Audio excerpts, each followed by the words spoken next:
Do you have a little extra money that you'd like to invest in the stock market? Well, today I'm going to talk about two different apps that I use and I've used for the past several months.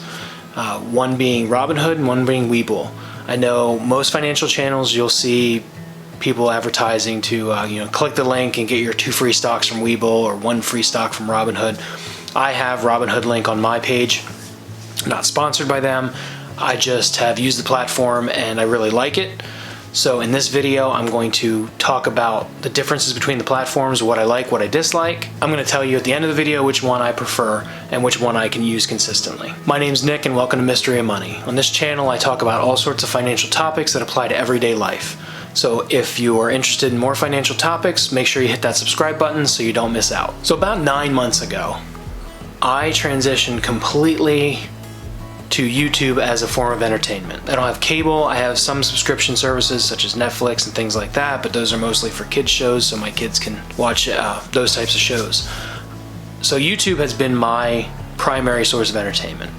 Because I'm in the financial industry, that's what I tend to gravitate to. That's where my interests lie. That's where I'm passionate about. So I watch financial channels. And I can't remember which one I was on, but they were advertising the Robinhood app. And I thought, heck, why not? Let's try it. So I downloaded Robinhood, I deposited the initial $100 I think, and I got my free stock. And the free stock I got for that one was GoPro. Decent stock, it's a $4, $5 stock, but it was free. And so I started using that platform a little more, bought some stocks. Now my portfolio on that one is up to, I think, 1,500, and I'll show a screenshot here. Some of the different positions that I'm in. I've bought and sold several stocks, a little bit of Bitcoin, cryptos, things like that. I don't day trade on it because they don't really like that, and they can tend to either suspend your account or you have to upgrade your account in order to do day trading. And that is if you trade a stock more than, I think, 2 or 3 times in 1 week. It's considered day trading, and so they frown upon that. But I have bought and sold during this turbulent time to try and make a little extra money. This is primarily a tool for me to use as, I don't want to say fun money, but it's money that I set aside to do investment to try and make a little bit of money. A majority of my investments are in other platforms, which I'll go into in a different video. So that being said, that's how I ended up with Robinhood. Fast forward a little bit and another platform, Webull, was advertised, so I thought, hey, I'll try that. So I went on and I bought, I signed up, I got 1 free stock. I think it was Santander Bank, and then I deposited $100 and I got Levi, and I'll show here how they're doing. So not too bad. Basically got about $20 free, I guess, if you consider it free depositing the money.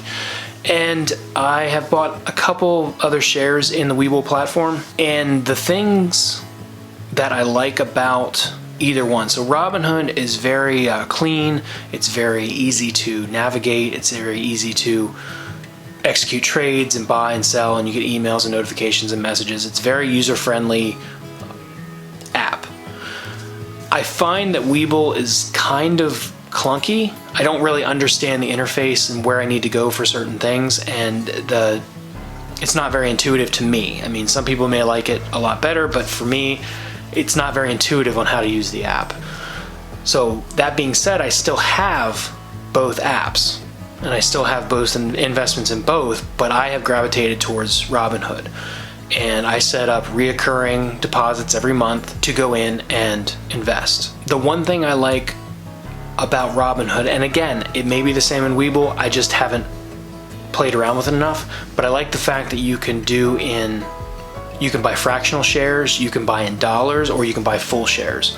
So this morning, I thought, what the heck, I bought a half a share of Apple. I think it traded at 508 because of the pending stock split tomorrow.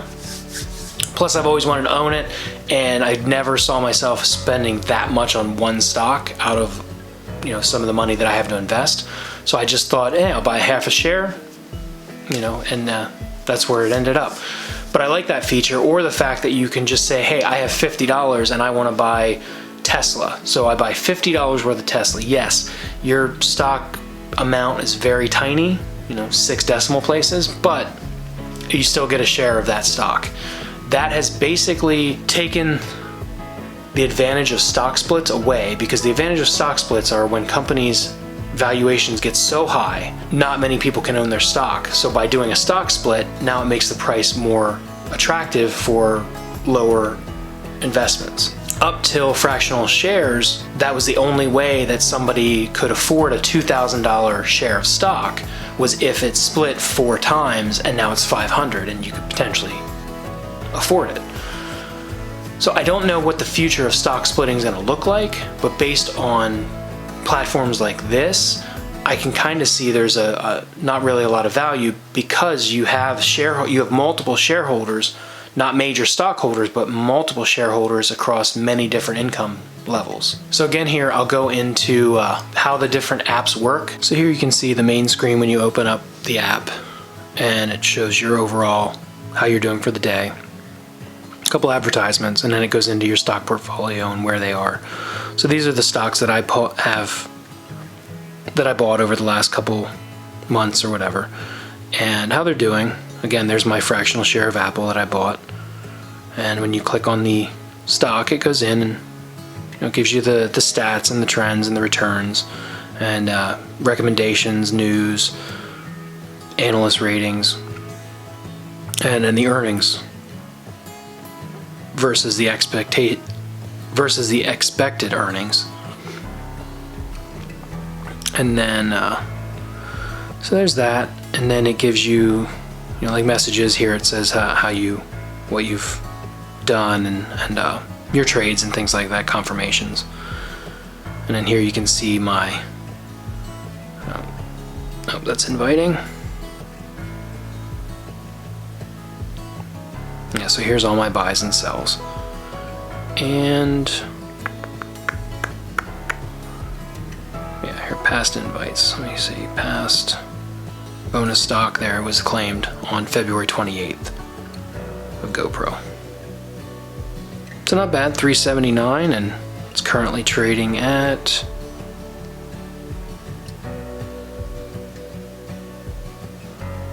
$4.65.